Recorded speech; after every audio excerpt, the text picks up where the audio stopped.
Lévitique chapitre 26. Lévitique chapitre 26. Kandala broche. Mandala bladadesh. Ikala bros. Itala bashata broka. Intabro zigene groata. Lévitique chapitre 26. Nous allons lire du verset 38 au verset 42. Si tu es là, tu dis Amen. Ok, je lis le premier verset, ou le second, ainsi de suite, il est écrit. Vous périrez parmi les nations, et le pays de vos ennemis vous dévorera. Ceux d'entre vous qui suivront seront frappés de leurs iniquités. Dans le pays de leurs ennemis, ils seront aussi frappés de grandeur ou les iniquités de leurs pères. Ils confesseront leurs iniquités et les iniquités de leurs pères, les transgressions qu'ils ont commises envers moi et la résistance qu'ils m'ont opposée. Péchés à cause desquels moi aussi je leur résisterai et les mènerai dans le pays de leurs ennemis, et alors leur cœur incirconcis s'humiliera et ils paieront la dette de leurs iniquités. Je me souviendrai de mon alliance avec Jacob, je me souviendrai de mon alliance avec Isaac et de mon alliance avec Abraham. Je me souviendrai du pays. Amen. Exode chapitre 20. Exode chapitre 20.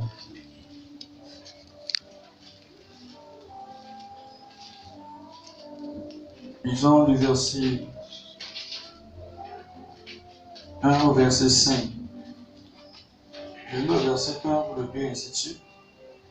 Alors Dieu prononça toutes ces paroles en disant: Je suis l'Éternel ton Dieu, qui te fait sortir du pays d'Égypte, de la maison de servitude. Tu n'auras pas d'autre Dieu devant ma face.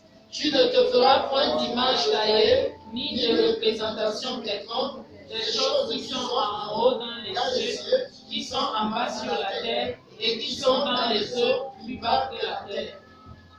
Tu ne te prosterneras point devant elle, et tu ne les serviras point. Car moi, l'Éternel ton Dieu, je suis un Dieu jaloux, qui punit l'iniquité des pères sur les enfants, jusqu'à la 3e et à la 4e génération de ceux qui me haïssent. Amen. Seigneur, en tes mains je m'abandonne, que je diminue, que tu croisses. Parle à ton Église et bénis-les au nom de Jésus. Amen. Assieds-toi sur tes ennemis. Ce soir, je veux nous exhorter et nous allons prier. Je vais parler sur les malédictions héréditaires. Alors, Lévitique 26 que nous avons lu dit ceci. Il dit: vous périrez parmi les nations, et le pays de vos ennemis vous dévorera. Ceux d'entre vous qui survivront seront frappés de langueur pour leurs iniquités dans le pays de leurs ennemis. Ils seront aussi frappés de langueur pour les iniquités de leur père. Donc Dieu dit ici que les hommes sont frappés à cause de leurs iniquités, premièrement, et ils sont aussi frappés à cause des iniquités de leur père. Et lorsque ceci arrivera, ils confesseront alors leur iniquité et les iniquités de leur père, les transgressions qu'ils ont commises envers moi et la résistance qu'ils m'ont opposée.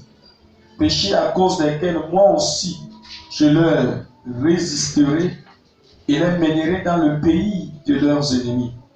Et alors leur cœur injuste, incirconcis s'humiliera, et ils payeront la dette de leurs iniquités. Je me souviendrai de mon alliance avec Jacob, je me souviendrai de mon alliance avec Isaac, et de mon alliance avec Abraham, et je me souviendrai du pays. Amen. Lisons le passage dans Deutéronome. Deutéronome chapitre 6. Le verset 6 au verset 7.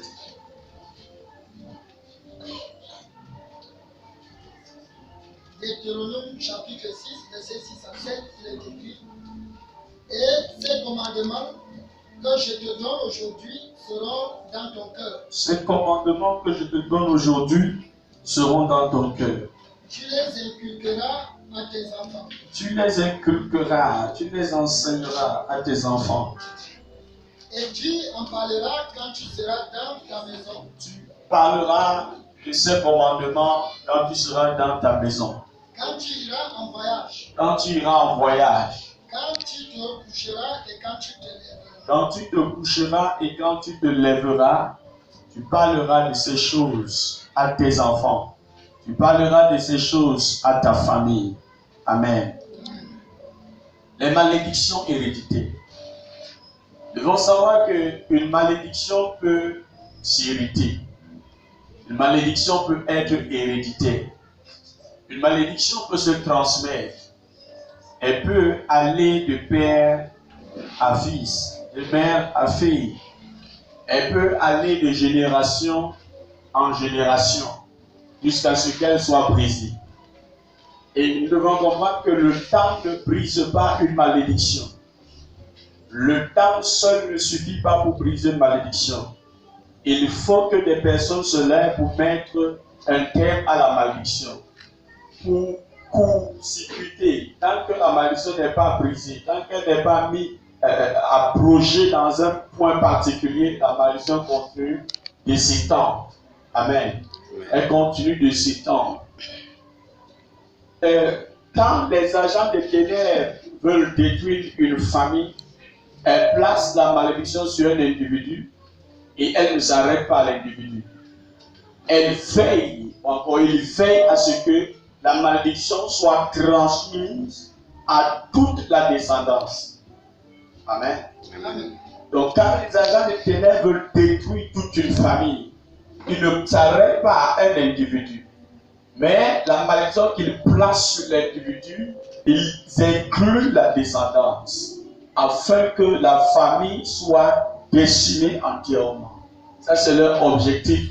Lorsqu'ils placent la malédiction sur un individu, sur une famille, et ils font à ce que cela aille, n'est-ce pas, de génération en génération, que la descendance soit impliquée. C'est dans le but de décimer toute la famille. Alléluia. Donc, les malédictions sont des véhicules qui permettent au mal d'atteindre quelqu'un. Ce sont des véhicules qui transportent le malheur dans la vie d'une personne. La malédiction, c'est la racine des problèmes des hommes. C'est la forteresse des démons. La malédiction active les démons dans ta vie. Chaque fois qu'un démon est en activité, est en action dans la vie d'une personne, c'est parce qu'il y a une parole maléfique qui a été proclamée contre cette personne. Et ça active dans le règne spirituel les démons contre la personne. De la même manière que chaque bénédiction que Dieu proclame dans ta vie active les anges de Dieu, ainsi la malédiction aussi active les démons. Est-ce que tu es ici? La malédiction active les démons, la bénédiction active les anges. Lorsque tu es béni, ce sont les anges de Dieu qui se chargeront d'amener en existence la prophétie, la parole qui a été proclamée sur ta vie.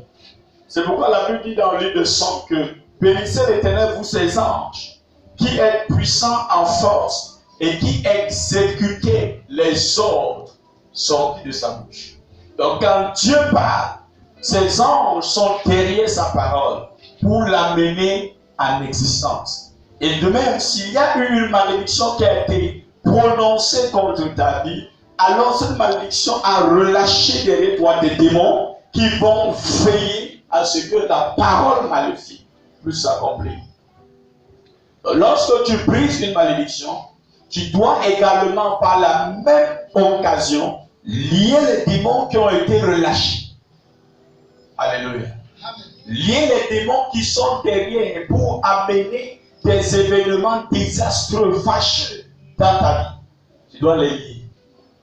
Et ainsi tu seras exempté des effets de la malédiction. Donc, la malédiction peut aller du père à fils, de mère à fille, de génération en génération. Il dit, ils seront frappés de langueur. Ils seront frappés de sécheresse.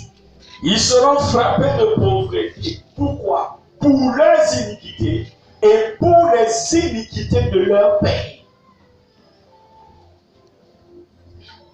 Frappés pour leurs iniquités premièrement et pour les iniquités de leur père, parce que leurs pères m'ont abandonné et eux aussi ils viennent m'abandonner. Dieu connaît ce qu'on appelle l'héritage. Amen. Le concept de l'héritage, Dieu le connaît. Et Dieu fonctionne avec l'héritage. Et Dieu veut que l'héritage aille également de génération en génération. C'est pourquoi la Bible dit que l'homme de bien a pour héritier les enfants de ses enfants. Dieu veut que le bien se répercute, que le bien aille de génération en génération. Et que l'homme de bien fasse ses enfants hériter ses bons Dieu. Amen.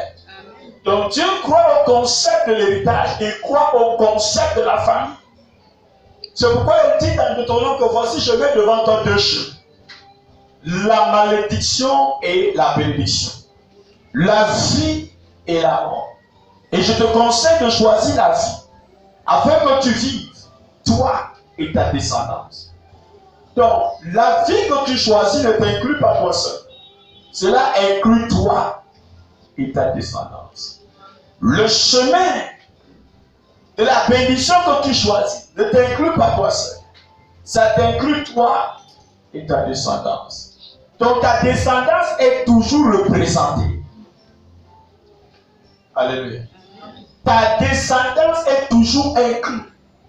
C'est pourquoi il dit dans Exode 20, il dit, je suis l'Éternel, et vous n'aurez pas d'autre Dieu devant ma face.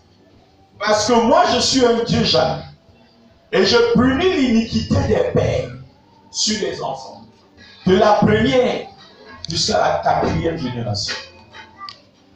Amen. Devenir nouvelle créature n'a même pas ça. Le Dieu qui a parlé dans l'Ancien Testament, c'est le même Dieu qui parle aujourd'hui. Il n'a pas changé. Amen.